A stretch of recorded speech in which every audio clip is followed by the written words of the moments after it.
each year is an opportunity to be a champion, and as soon as you take it for granted, it's gone. We just came together as a team when we was at the most crucial point. It's almost like it was scripted, you know, like somebody sat down and wrote it down.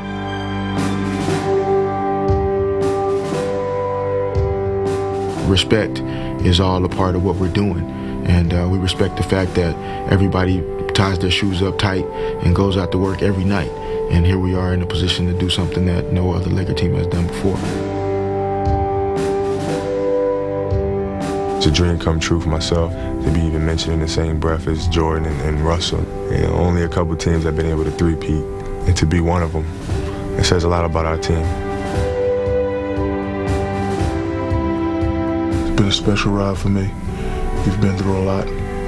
We're a close-knit group, and nothing can bring us apart. And we know what it takes, being that we've been there before.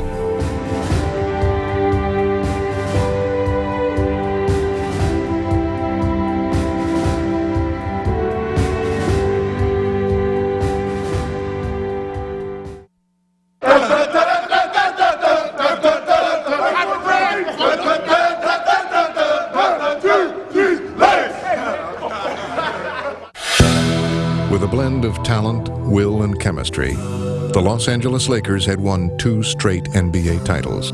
And with their championship formula intact, they set out together in their pursuit of history. Let's go for that three-peat! We're a confident team. We know what we can do. We've been through a lot the last 2 years, and we feel like we can beat anybody, and we're ready to roll. We have guys on the team that are competitive and that want to win, and that's what motivates them. The fact that we won 2 championships makes everybody, love that feeling that we had the last 2 seasons and want to continue to feel that.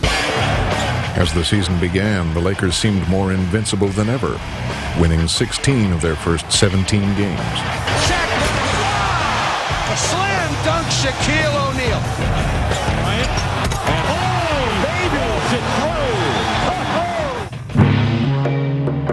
But as the weeks wore on, success would become more elusive.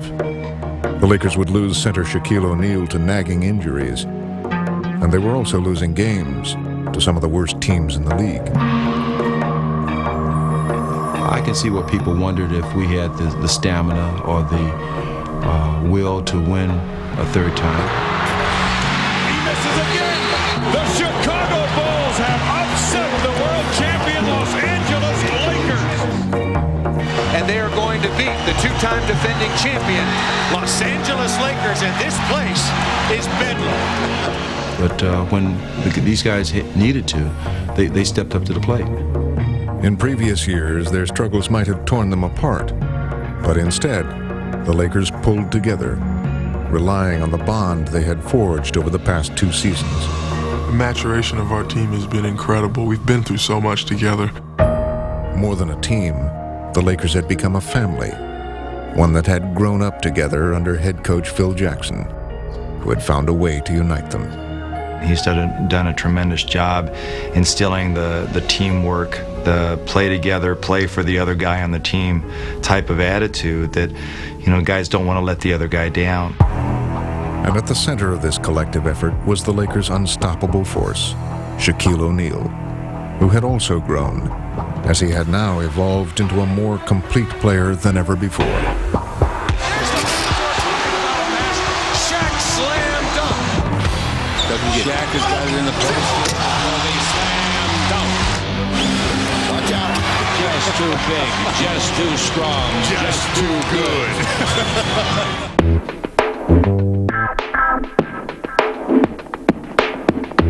Kobe Bryant had taken over as the game's most spectacular player, but he had also learned how best to use his skills for the good of the team.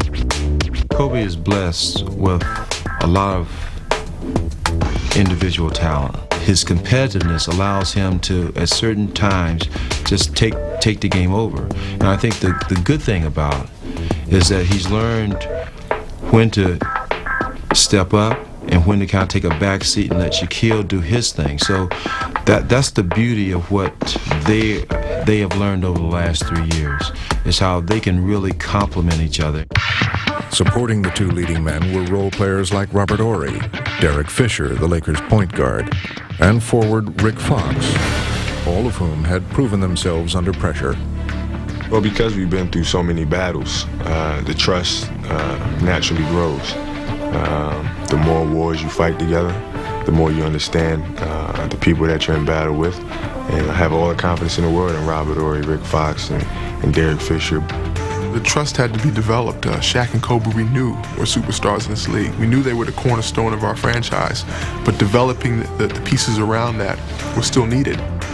During the Lakers' championship run, Fox had found his niche as the player who did all the little things that helped add up to some of the team's biggest victories. There's a point where you have to pull your weight too, and you have to be as big as Shaq and Kobe. If it's only for 2 minutes, if it's only for 5 minutes, if it's for only one game, you have to be there. Fox at the defense and then offensive end. He deserved that one. I think Rick is a consummate professional in terms of doing whatever it takes to help the team win. Horry had played the role of late-game hero with his uncanny ability to deliver in the clutch. What can you say? Big play, Rob. Kind of lays in the weeds if you don't need him. But when you need him, you know he's going to be there to hit a big shot for you.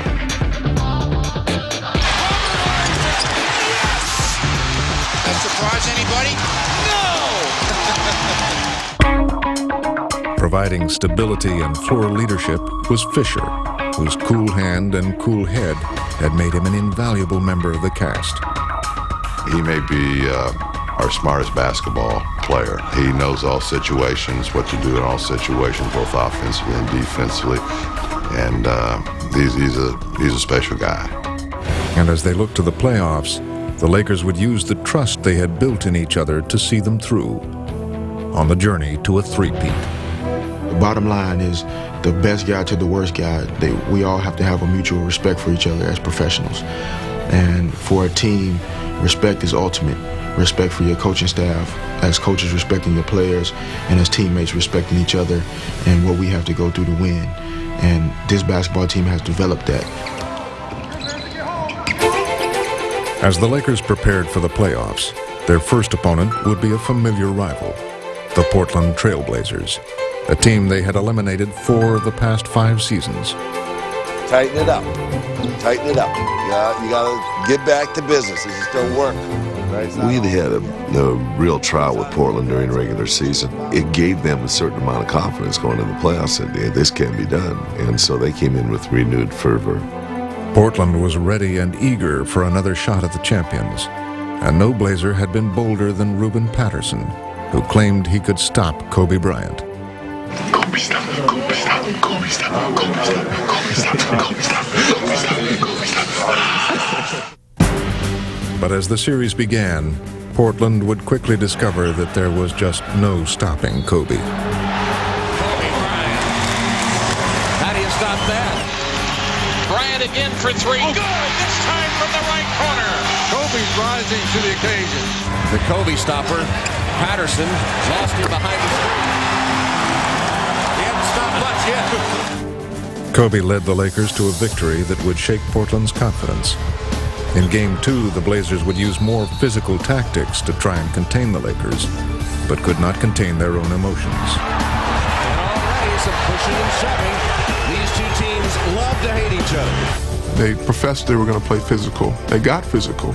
They did everything they thought would disrupt us. Yet, with the resolve we had going into the playoffs, we prepared for that.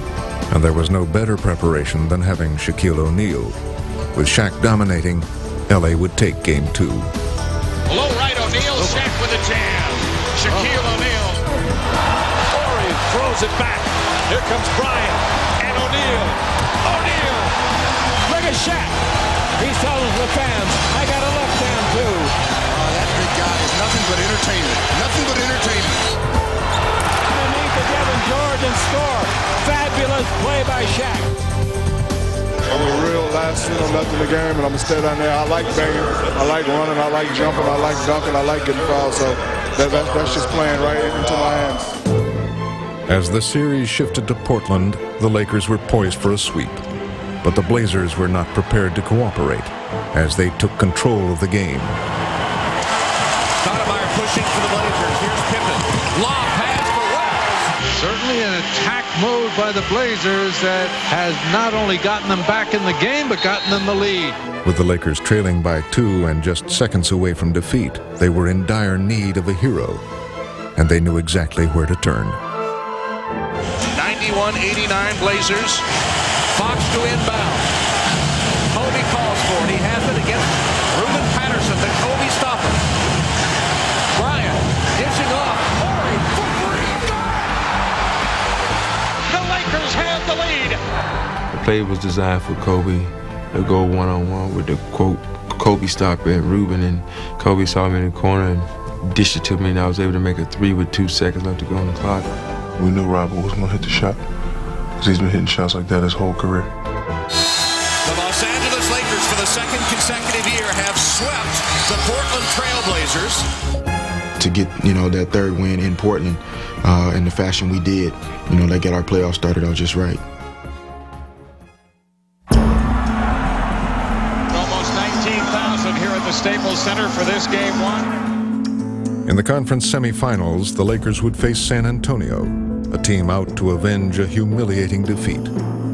The Lakers swept the Spurs in the Western Finals last year. Tim Duncan was there, and it was a painful 4 games for him. What they did is they tried to psych themselves out and say, this is the team who we want to see. They remember that series. In actuality, I don't think they wanted to face us at all. Extreme signs of overconfidence. Duncan off the fake, going at O'Neal, and scores. The Spurs with a 10-point lead. Duncan with a fake lead-in flip. Rejected by O'Neal off the glass. But then came a double dose of adversity for the Lakers. Injuries to Shaquille O'Neal and Kobe Bryant, temporarily forcing them to the bench. The San Antonio Spurs with a terrific opportunity to take game 1. Wow, Shaq just went out, Kobe just went out. At that point, you either fall apart or you step up to the level you have to be at. The Lakers need desperately to get going. Left baseline, Fisher, his 3, good! Derek Fisher sticks a 3 out of the left corner. The Lakers coming alive. Under those circumstances, that was big. 10 on the shot clock. Kobe off the spin, yes! Dramatic shot by Kobe Bryant. The Lakers have won game 1.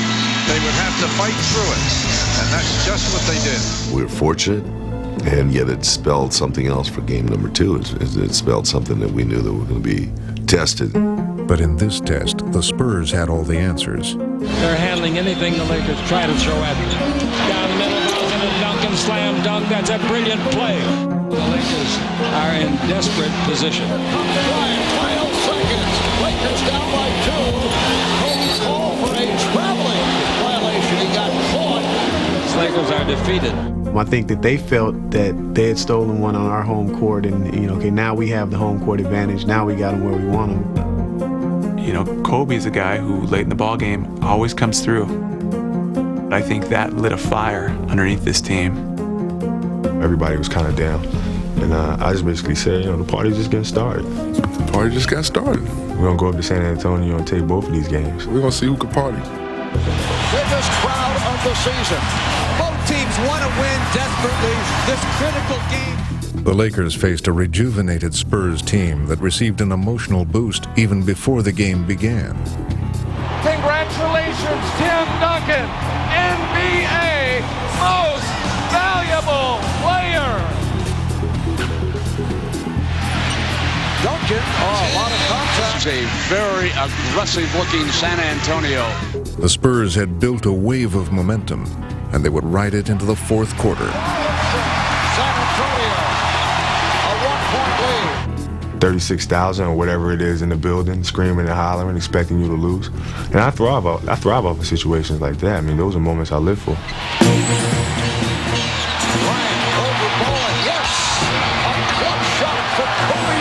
He really took that challenge personally. He can beat you by himself. Back door, Bryant. What a finger roll. And Kobe Bryant has taken over here in the fourth quarter. It seems like he has something for the San Antonio Spurs.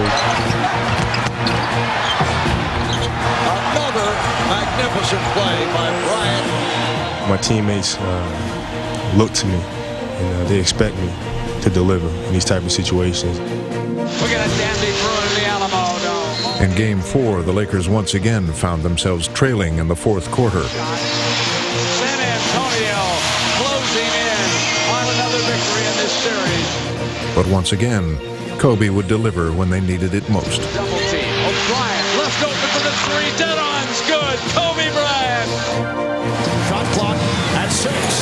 Here's Kobe. He's been hitting the three. Does it again. And the game is tied at 85. And now the final seconds would measure not just Kobe's talent, but his resourcefulness. Kobe's bringing the shot clock down. Lost the dribble. Picked up by Fisher. 5 on the shot. And here comes Fisher. Attacks. The pull-up jump shot. No short. Bryant underneath. Back good. Kobe Bryant. And the Lakers have come from 10 back. It is hard to believe what we're seeing here today. Kobe, does anything scare you in the fourth quarter at all? No. In Game 5, the scene shifted, but the scenario was the same, as the Lakers would again take charge in the final minutes. Fox keeps going. Rick Fox extends to a 4-point Laker lead. Bryant putting the move on Bowen. Shot clock at 5. Horry for 3. Yes! That looks familiar. The Lakers are headed once again to the Western Conference Final Series. Going up to Sacramento is a tough task, and they're going to be pumped up. They're going to play. They're going to play their best. They're a very emotional ball club, and we have to be ready for that. Heading into the Western Conference Finals, the Lakers had lost just twice in their last 25 playoff games, and many had to wonder when they would even be tested. Where is the challenge? That's what that run to third championship has been about. Where is the challenge going to lie? The challenge would come from the Sacramento Kings, who had spent years building a team to contend with the Lakers. The Kings had earned the league's best record and home court advantage throughout the playoffs, and were ready to go toe-to-toe with the champions. That Sacramento series was what we were waiting for all season, to really feel challenged and to really feel like we would have to reach down extremely deep. These two teams are back like the old days. There is some animosity. There's not a lot of love lost between these two clubs. But the Kings would quickly learn that their record and their home court meant nothing to the Lakers. Here's Bryant to steal and the run out. Jam with the right hand.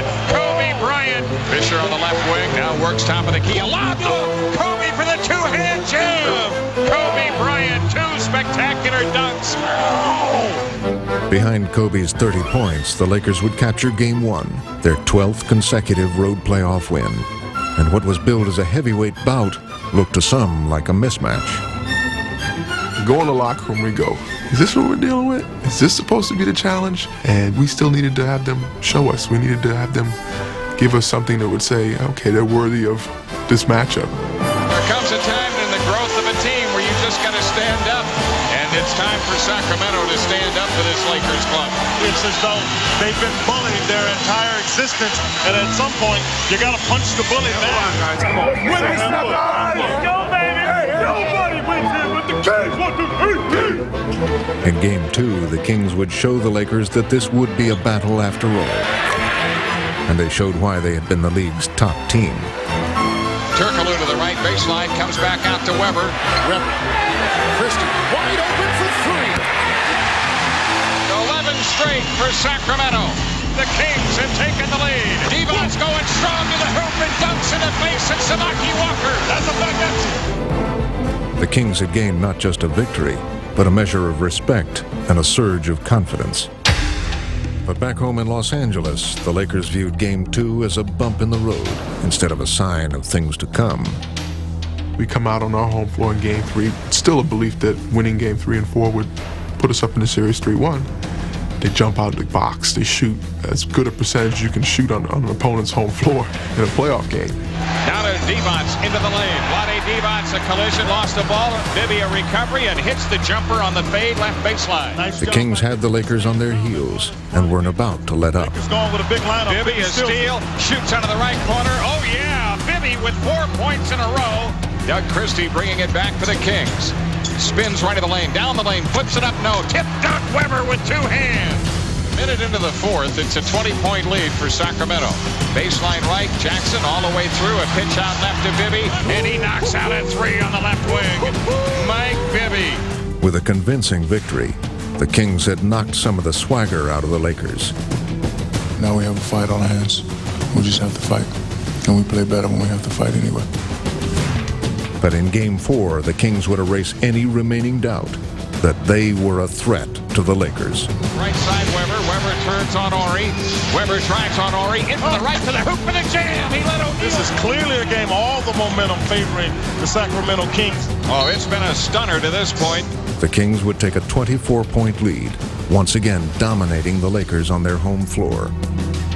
What the Kings have done is put in the minds of the Lakers, we can beat you, and we can beat you anywhere at any kind of game you want to play. It appeared that Sacramento's Kings were knocking the NBA's Kings off their throne.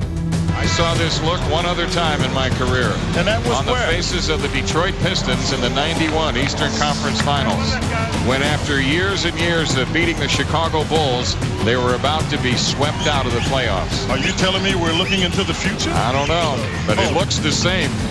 With the Lakers on the ropes, it was clear that they had reached a crisis point, with the game, the season, and the fate of their dynasty hanging in the balance. At that point, you either fall apart or you step up to the level you have to be at. And across the board, to a man, the guys that have been here for the past 5-6 years, we've been in these experiences and these situations. And the Lakers would respond like champions as they embarked on a furious rally and stormed back into the game. The Lakers cut it back to 16. Here we come. 6 to shoot. Kobe driving it down the lane, flips it up on the run, no good. O'Neal the rebound. Shaq trying to load up. He powers the shot up and in. Suddenly things turning in favor of the Lakers. Kobe drives in the lane, flips the shot up and in. Kobe Bryant. Less than a minute. 98-95 Sacramento. Left corner Ori for three. Oh yeah. Robert Ori. The Staples Center explodes to life as the Lakers are giving indication they're not through yet. Though the Lakers had answered the challenge with one of the greatest comebacks in playoff history, they hadn't come far enough. LA still trailed by 2 points, but would have one last chance in the final seconds. Now Ori out front, 10 seconds. Kobe Bryant against Christie. Kobe Bryant on the move against Christie. In for the right, flips his shot up, no good. O'Neal lays it up, missed it. Ball tipped out to Ori, a straight on three. Good! The Lakers have won! Robert Ori's greatest hits tour continues. Oh, no doubt about it. He's got to be getting a Grammy for that one. I think a lot of us on the bench are trying to figure out if the ball had really gone in. We were trying to figure out if the clock had expired, if his foot was on the line. But it was another classic Robert Ori finish.